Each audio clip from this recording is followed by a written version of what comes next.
નમસ્કાર વાલા વિદ્યાર્થી મિત્રો, કેપી કોચિંગમાં આપ સૌનું હાર્દિક સ્વાગત છે। વિદ્યાર્થી મિત્રો, આપણે જોઈ રહ્યા છીએ ધોરણ 4 વિષય ગણિત ગમત, જેનું પ્રકરણ 11 ઘડિયા અને ભાગાકાર।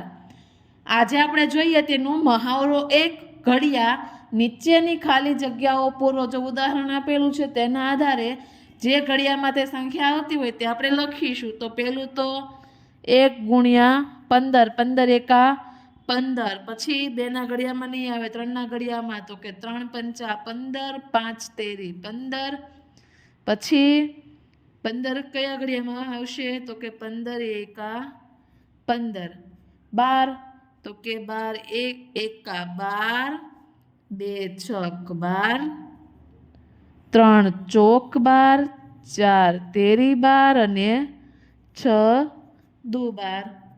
10 ના પાડીએ તો કે 1 10 એકા 10, એકે દાન 10। આ રીતે પણ તમે કરી શકો। 2 પંચા 10, 5 દુ 10, પછી 10 નો કયો ભાગ પડશે?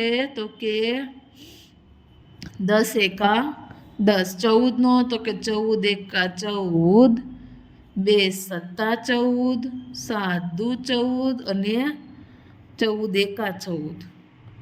ત્યારબાદ 16, તો કે 1 16 એકા 16, 2 અઠ્ઠા 16, પછી 3 ના ઘડિયામાં નહીં આવે, ચોકે ચોકે 16, પછી 8 દુ 16 અને 16 એકા 16, 20, તો કે 20 એકા 20, 2 દાન 20, 4 પંચા 20, 5 ચોક 20 અને 10 દુ 20।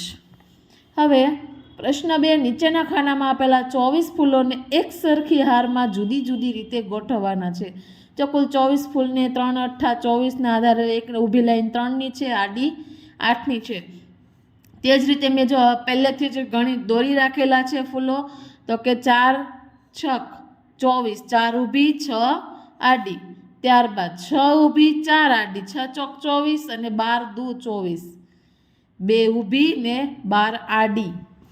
આ રીતે તમારે વ્યવસ્થિત રીતે દોરવાના છે। પ્રશ્ન 3, નીચેના ખાનામાં 30 દિવાસળીઓને એક સરખી હારમાં જુદી જુદી રીતે ગોઠવો। જો 3 ને 3 6, 6 પંચા 30, 30 દિવાસળી આપી દીધી ને, તો જો આમાં અમે કેટલી 6 ઊભી છે ને 5 આડી છે, 6 પંચા 30 થઈ ગયા, 15 દુ 30, 15 આડી 2 ઊભી અને 10 તેરી 30, તો 3 ઊભી ને 10 આડી। આ રીતે તમારે વ્યવસ્થિત રીતે દોરવાની રહેશે। પ્રશ્ન 4, ઘડિયાની રચના કરો। જો ઉદાહરણ આપેલું છે 2 નો ઘડિયો અને 3 નો ઘડિયો, એનો જે જવાબ આવે એનો સરવાળો કરો ને એટલે કેટલાનો? 5 નો ઘડિયો બને છે। તેવી જ રીતે આપણે અહીંયા કરીએ 2 નો ઘડિયો અને 5 નો ઘડિયો, તે મેં અગાઉથી લખી રાખેલા છે, પણ 7 નો ઘડિયો જોઈએ, 5 ને 2 7, તો 7 એકા 7 થશે।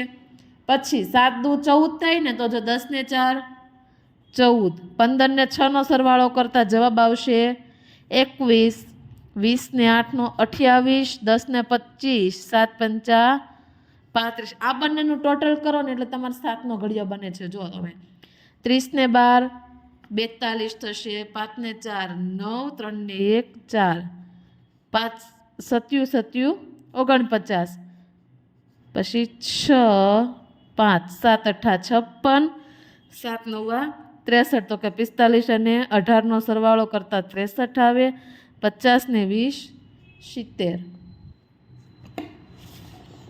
તેવી જ રીતે 4 અને 2 નો ઘડિયાથી પરથી આપણે 6 નો ઘડિયો બનાવીએ। 4 ને 2 6, 8 ને 4 12, 12 ને 6 18, 16 ને 8 24, 20 ને 10 30, 4 ને 2 6, 2 ને 1 3, 8 ને 4 12 નો બગડો, વધી 1, 1 ને 1 2 ને 2 4, તો જો 6 સત્તા 42 થાય ને, 6 અઠ્ઠા 48। આપણે તમે ડાયરેક્ટ ઘડિયો લખો તો પણ ચાલે, પણ આ તો ચેક કરવા માટે બંને રીતે તમારે ઘડિયો બને છે। 6 9 54, 6 દાન 60।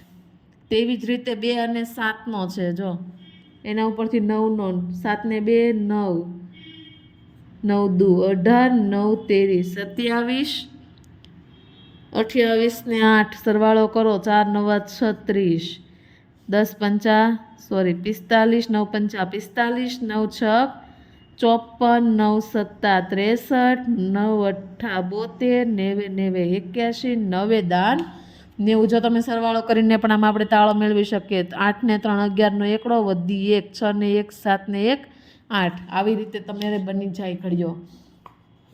2 અને 6 ના ઘડિયા પરથી 8 નો ઘડિયો તો લખીએ આપણે 8 એકા 8, 8 દુ 16, 8 તેરી 24, 8 ચોક 32, 8 પંચા 40, 8 8 નો તફાવત છે ને.